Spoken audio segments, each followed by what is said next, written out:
Agora em Gênesis, capítulo 9, olha só o que diz a Bíblia. Gênesis, capítulo de número 9, o verso 1. Olha o pós-crise de Noé em família. Olha como começa. E abençoou Deus a Noé e aos seus filhos, e disse-lhes: frutificai e multiplicai-vos e enchei a terra. Eu profetizo que depois que esse momento passar, tem uma bênção especial para a tua vida. Irmãos, daqui para lá eu vou ser curto e direto. Eu profetizo que esse momento vai passar e Deus tem uma bênção especial para a tua casa. Deus tem uma bênção especial para os teus sonhos, para a tua família, para os teus projetos. Quem pode levantar as mãos, dar um brado de glória e receber essa palavra? A crise vai passar e Deus tem uma bênção para você e para a tua casa. Deus tem uma bênção para nós, porque Deus não está preso às crises, às devastações. Deus não está preso às dificuldades. Deus não está no nosso plano preso às circunstâncias nas quais nós estamos presos. Deus está dizendo: fique em paz, eu tenho uma bênção para você depois desse dilúvio. Oh, glória a Deus. E o texto diz: e Deus abençoou a Noé e aos seus filhos. Deus tinha uma bênção. Segundo, Deus teve uma palavra. E qual foi a palavra? Frutificai e multiplicai-vos e enchei a terra. Depois dessa crise você vai multiplicar e vai frutificar. Ou seja, você vai produzir mais, Deus vai ser glorificado, Deus vai te dar estratégia, Deus vai te dar ideia, e você vai produzir, vai multiplicar, vai crescer, vai avançar, irmãos. Uma vez eu vi uma pessoa sendo recebida na igreja de um amigo, e eu achei interessante o que ele falou para essa pessoa. Teve um momento de apresentação dos novos membros, aí o camarada veio à frente, foi apresentado à igreja, e como eu estava muito próximo do pastor, eu ouvi, e ele apertou a mão do pastor quando chegou a hora de voltar para o banco dele, e falou para o pastor assim: pastor, muito obrigado por me receber, eu vim para somar. Aí o pastor olhou dentro dos olhos dele, esse pastor amigo meu, e falou assim: não, aqui ninguém entra para somar, meu filho, a ordem de Deus não é somar. Aí o camarada que falou arregalou o olho sem entender, e o pastor concluiu: aqui a ordem de Deus é multiplicar. Você está entendendo como é muito melhor? Deus nunca disse vocês vão somar sobre a terra, Deus sempre disse vocês vão multiplicar, vocês vão crescer, vocês vão frutificar. Não é para somar, é para multiplicar a bênção de Deus sobre você. Então eu profetizo que você não vai chegar em lugares para somar, você vai chegar em lugares para multiplicar. Aí Deus dá uma palavra, abençoa. A palavra é crescer e multiplicar e enchei a terra. Aí o texto diz que os animais saem, começam a encher a terra. Noé faz um altar, porque o tempo de pós-crise é um tempo de altares de gratidão a Deus. Gratidão por quê? Foi difícil, muita crise. Gratidão porque Noé estava preso na arca, na crise toda. Gratidão por quê, pastor? Eu estou com dificuldade no meu emprego, perdi o emprego. Gratidão por quê? Gratidão porque podia ser pior. Porque previsões aí de especialista era de 1 milhão, não era de 80, 90 ou 100. Gratidão porque Deus nos guardou. Gratidão porque pelo menos eu não vi nenhum crente fiel a Deus passando fome. Teve alimento, teve distribuição, teve ação, teve coisas. Gratidão porque podia ser pior. Gratidão porque você está vivo. Gratidão porque você está aqui adorando a Ele. Gratidão porque as coisas se vão, mas a vida permaneceu. Então dá para reconquistar tudo de novo e Deus ser glorificado. Seja grato. Seja grato. Não olhe para o pós-crise com um olhar de murmuração, não. Olhe para o pós-crise com um olhar de gratidão, sobreviver. E Deus vai me dar tudo de novo que eu perdi ou que se foi, e melhor ainda para a glória do nome dEle. Ele levanta um altar. Depois que ele levanta um altar, o tempo passa, e ele vai fazer algumas coisas que eu quero pontuar com você, que você não pode fazer nesse pós-crise com a tua família. O que é?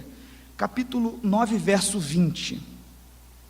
E começou Noé a ser lavrador da terra, e plantou uma vinha. Preste atenção nisso. Porque é interessante como no 6, Noé começa a construção de algo que Deus mandou ele construir. Quando Deus mandou em Gênesis 6 Noé construir a arca, Deus já tinha em mente o que ia fazer com aquela arca, salvar a casa dele. Quando em Gênesis 9 Noé começa a ser lavrador de terra e planta uma vinha, ele também, não seja inocente, ele também já tem em mente o que ele vai fazer com essa vinha. E aí ele está lá plantando, os filhos estão olhando e não sabem. Ele está lá cultivando, a esposa dele está vendo, não sabe. Talvez ele mesmo está olhando e está se auto-enganando, dizendo: eu vou só plantar isso aqui para ver no que vai dar. Não dá em nada, não tem problema não. Mas lá dentro ele já sabe o que ele vai fazer quando esse negócio frutificar. Preste atenção nisso. Cuidado com o que você está plantando dentro da tua casa. Eu vou repetir: cuidado com o que você está plantando dentro da tua casa. Cuidado com o que você está levando para dentro da tua casa. Eu vou mais fundo: cuidado com quem você está levando para dentro da tua casa. Não plante na tua casa um hábito que você sabe que pode desembocar na destruição da tua família. Não plante na tua casa uma coisa que você sabe que vai ser pernicioso para o futuro dos teus filhos. Deus te colocou aí do outro lado para te dizer isso. Não plante uma vinha, não cultive aquilo que pode te destruir. Seja sábio. Não tem problema se não tiver glória a Deus. Porque tem coisa que não é para tampa voar, é para o fundo cair e a gente refletir. O que você está plantando na tua casa? O que você está plantando na vida dos teus pais? O que você está plantando na vida do seu cônjuge? O que você está plantando na tua vida? Não plante algo que pode se virar contra você depois, em nome de Jesus. Para de se auto-sabotar. E tem gente que vai se viciando nessa adrenalina do risco. Que desça uma unção e te liberte hoje em nome de Jesus de Nazaré. Glória a Deus, glória a Deus, glória a Deus, glória a Deus. Eu não vou plantar aquilo que pode me destruir. Você não vai plantar o que pode te destruir. Eu só vou plantar o que for para Deus ser glorificado, o que for para o projeto dele na minha vida ser bem firmado e estabelecido. Eu não vou plantar, eu vou afundar raízes na rocha que é Jesus Cristo. Ele planta a vinha. Aí o texto diz que o negócio vai crescendo. E você sabe que a vinha não dá a uva da noite para o dia. Tem um processo, tem estágios, tem um tempo. Não é assim rápido. E o troço vai crescendo, vai crescendo, vai crescendo. Por que você fica tentando alimentar fogueiras que depois você não vai ter água para apagar elas? O negócio vai crescendo e toma uma proporção. Aí dá a bendita uva.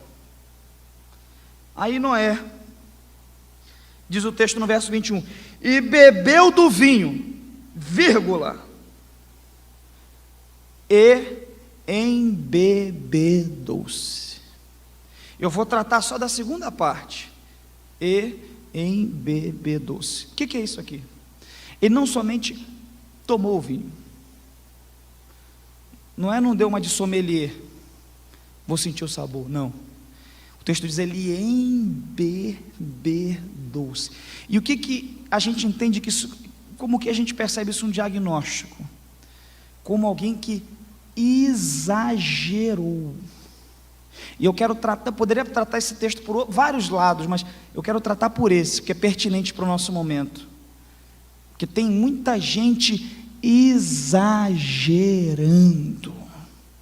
Eu tenho dito uma coisa onde eu tenho passado, e principalmente para os jovens, eu tenho dito sempre isso: viva intensamente, mas não viva perigosamente. Viva intensamente, mas não viva de forma que você ponha em risco o projeto de Deus para a tua vida. Não é exagerou, irmãos. Tem coisas, saí do texto, preste atenção nisso, tem coisas que são boas. Muitas coisas são boas, mas se a gente exagerar faz mal.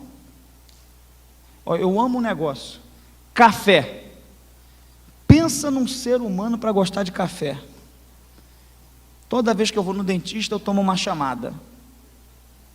Quero deixar o teu dente branco, mas você toma café toda hora. Eu amo café. Quem aqui também gosta de aleluia? Ô glória, café é muito bom, irmãos, né? Você acorda de manhã, aquele cheirinho de café. Se tiver um cafezinho com pão de queijo, então, aí virou tudo. Um cafezinho com pão na chapa, meu Deus, é muito forte. É maravilhoso. Mas aí teve um tempo que eu estava bebendo uma garrafa e meia de café. Todo dia fazia café 2 vezes, só para mim lá em casa. Comecei a tomar muito café. Virava a madrugada lendo Bíblia e tomando café. Aí, dado um tempo, o estômago começou a doer.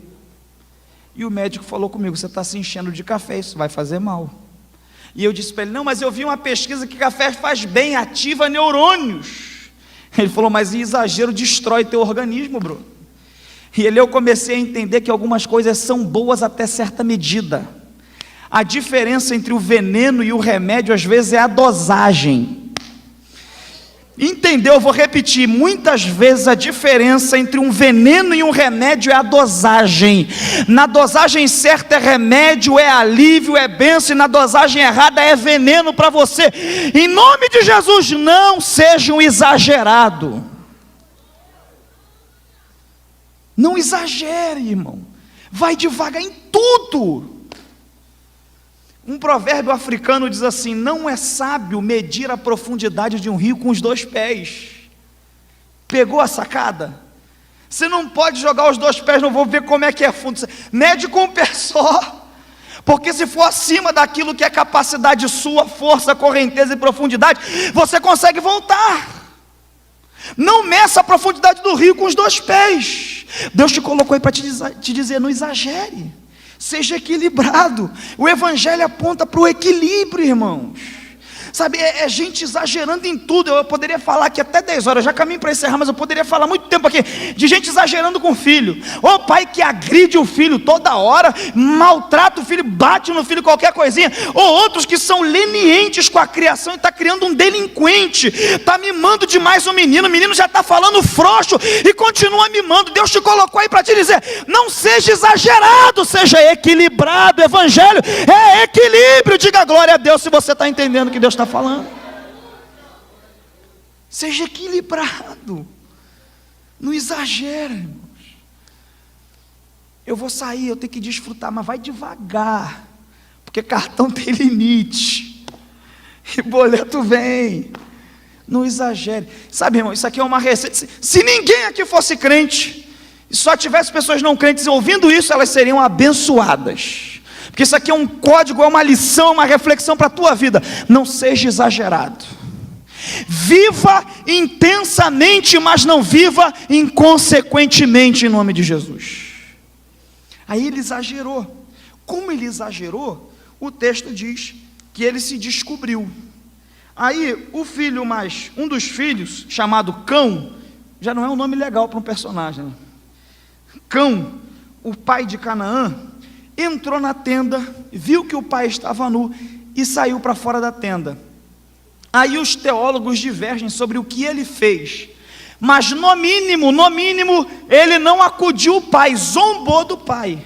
Tem teólogos estudiosos que vão mais fundo ainda, dizem que ele fez algo contra o pai, esse descobriu a nudez, esse viu a nudez.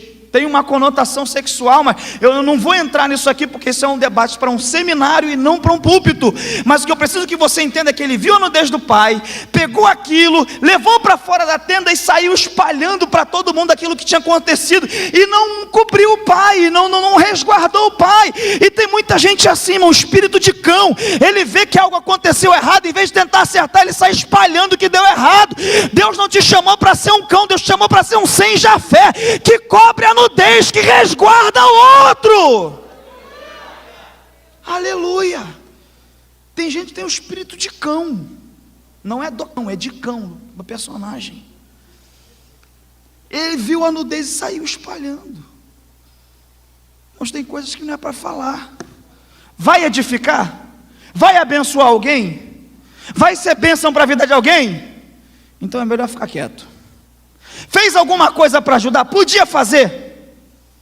Então é melhor ficar quieto. Aí o texto diz que ele saiu falando. Aí os outros 2 irmãos foram sábios. Colocaram cada um pedaço de um lençol do lado do seu ombro e foram andando para trás, de costas para o pai. Quando eles viram o pé do pai embaixo, eles jogaram o lençol e cobriram o pai. Que você não seja daqueles que vive expondo os outros em grupo de WhatsApp, mas que você seja daqueles que cobre a nudez do outro, que preserva a honra do outro, que preserva, porque as pessoas, ainda que elas errem, elas têm família, elas têm filho, elas têm casa, elas têm sonho, elas são seres humanos. Aprenda a preservar o outro e não a descobrir e envergonhar os outros. Aí eles cobriram, o tempo passou e Noé acordou do vinho. Quando ele acordou, ele ficou sabendo o que aconteceu. Aí o texto diz que ele acordou, e assim que ele acordou, versículo 24, e despertou Noé do seu vinho, e soube o que o seu filho menor lhe fizera, e disse: maldito seja Canaã, servo dos servos seja aos seus irmãos. Quando ele acordou, ele já acordou numa postura beligerante, irado, de um erro que começou com ele. Acordou irado. Quem foi que fez?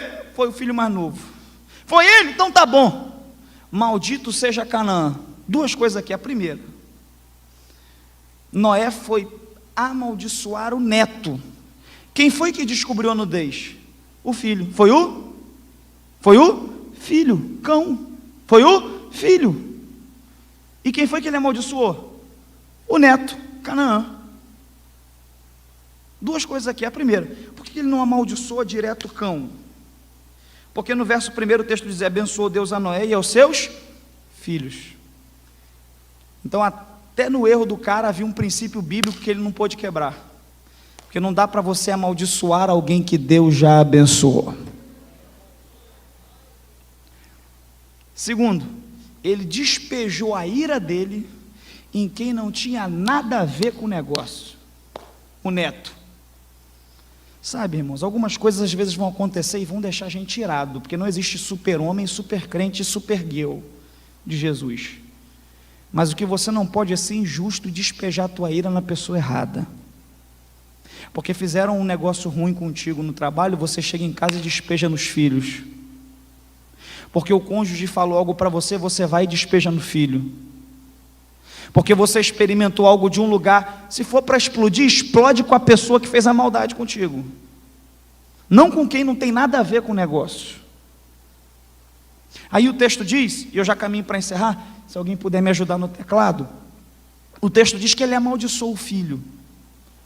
E eu tenho mais uma palavra para você: não use as tuas palavras para amaldiçoar a tua família jamais. Use as suas palavras para abençoar a sua família. Eu tenho pensado muito sobre isso, irmãos. Use as suas palavras para o bem. Use as suas palavras para profetizar bênção na sua casa. Deus levou Ezequiel no capítulo 37 a um vale cheio de ossos, e Deus falou com Ezequiel: poderão reviver estes ossos? E Ezequiel falou: tu sabes. E Deus falou: Ezequiel, profetiza. Aleluia. São ossos, mas assim diz o Senhor: profetiza. O filho é complicado, mas assim diz o Senhor: profetiza. O negócio está aí na bancarrota, mas assim diz o Senhor: profetiza. O casamento está difícil, mas assim diz o Senhor: profetiza. Profetiza. Profetiza. Eu sempre digo isso quando eu falo nesse assunto. Uma vez eu fui pregar numa igreja e a minha filha começou a fazer uma agitação no canto. Aí eu estava no púlpito, era uma bleia. O obreiro virou para mim, olhou para minha filha, ele viu eu falando com a minha esposa. Eu disse para minha esposa assim: vai para o bebedouro com ela, está fazendo barulho, vai atrapalhar o culto, dá uma água, dá um doce, sei lá. Aí minha esposa saiu, aí o obreiro virou para mim e falou: sua filha é bagunceira? Eu falei: não, ela é pentecostal, ela é do mover. Irmãos, há uns dias atrás eu entrei em casa e tinha uma parede lá no canto que eu faço de escritório, toda rabiscada. Eu olhei para o rosto da mais nova e falei: Deus te deu um talento, Deus te deu um dom para desenhar. Irmãos, use as tuas palavras para o bem com os teus filhos. Glória a Deus lá atrás. Eu vou repetir: use as tuas palavras para o bem com os teus filhos. Use as tuas palavras, profetiza coisa boa na tua casa, na tua vida financeira. Profetiza, irmãos. Mas é complicado esse filho, mas profetiza que ele vai ser um homem de Deus, que vai se cumprir. Esse marido, pastor, casei errado. Irmão, já era. Profetiza que pode um milagre acontecer. Aleluia. Profetiza. Aí depois que Noé falou algo, amaldiçoou o neto, ele virou para os 2 filhos que fizeram a coisa certa e profetizou uma bênção para eles: alargamento de tenda, crescimento. Por que ele não profetizou o bem para os filhos antes do problema? Tem gente que é assim, irmão, só valoriza as pessoas depois do tumulto todo. Aprenda a valorizar as pessoas antes das crises e dos problemas. Sabe? Quem não dá assistência, é frase de adolescente: quem não dá assistência abre concorrência e perde preferência. Valorize quem Deus colocou do teu lado. No reino, valorize quem Deus colocou do teu lado. Na tua família, valorize quem Deus colocou do teu lado. Naquele ambiente de trabalho, valorize as pessoas, honre as pessoas. Sabe, a linguagem da honra é uma linguagem que nem todo mundo entende, porque muita gente entende do toma lá, dá cá. Muita gente entende do me dá 10 que eu te dou 10 de volta. Mas isso é ninharinha, é para gente mesquinha e pequena de mente. Deus te colocou aqui nessa igreja, um lugar de excelência, para te dizer: entenda de honra e de nobreza, honre as pessoas. Aí Noé profetiza a bênção, e o texto encerra dizendo: e viveu Noé depois do dilúvio. Eu quero profetizar sobre você, que depois das crises, dos tumultos, das dificuldades, você vai aprender e vai viver para a glória de Deus. Fica de pé, glorificando o nome do Senhor.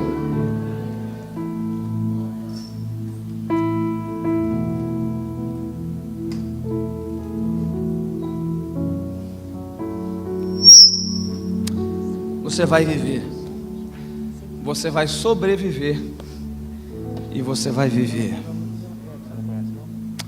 Glória a Deus.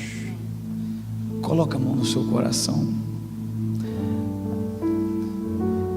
Eu gosto de personagens como Noé, porque ele tem um traço de humanidade mais acentuado. Porque a gente vê ele acertando na arca, na obediência, a gente vê ele errando na vinha. Mas em todos esses processos a gente vê Deus guardando a vida dele. E lá na frente, em Hebreus, ele vai aparecer na galeria dos heróis da fé. Isso parece com a gente acerta, a gente erra, mas a graça continua nos abraçando, nos alcançando, e Deus vai nos transformando. O texto de Paulo diz: de glória em glória, de luta em luta eu acrescento, e Deus vai nos transformando. Você pode colocar a mão no seu coração? Eu quero fazer uma oração, mas antes de orar eu quero fazer uma pergunta. Entrou alguém aqui essa noite que está afastado dos caminhos do Senhor e não é cristão e quer voltar hoje para Jesus, ou aceitar Jesus, aceitar Deus na sua vida? Sai do teu lugar e vem à frente, que eu quero orar por você. Entrou alguém aqui essa noite que não é cristão ou está afastado dos caminhos do Senhor e você quer voltar hoje? Glória a Deus. Se você quiser voltar, hoje é a tua oportunidade. Coloca a mão no seu coração em nome de Jesus. Ó Pai, nós estamos aqui, nós ouvimos a tua palavra e nós cremos que foi a tua graça que nos abraçou. Nós não estamos aqui porque nós somos melhores, nós estamos aqui porque a sua bondade nos alcançou, a sua graça nos alcançou. O Senhor achou graça em nós e é só por isso. E eu te peço, Pai, que essa mesma graça que nos alcançou também nos transforme para a glória do teu nome. Que essa mesma graça que nos alcançou também nos dê sabedoria para vivermos. Que essa mesma graça que nos alcançou também nos dê capacidade para suportarmos os momentos de crise. Senhor, aumenta a capacidade desse crente que está me ouvindo nesta noite, aumenta a resistência deste crente, em nome de Jesus, porque a crise veio e a crise vai, e nós vamos sobreviver e viver para a glória do teu nome, Senhor. Que essas palavras fiquem cravadas nos nossos corações e que o teu nome seja glorificado nas nossas vidas. Quem recebe essa oração dá um brado de glória a Deus e aplaude a Jesus.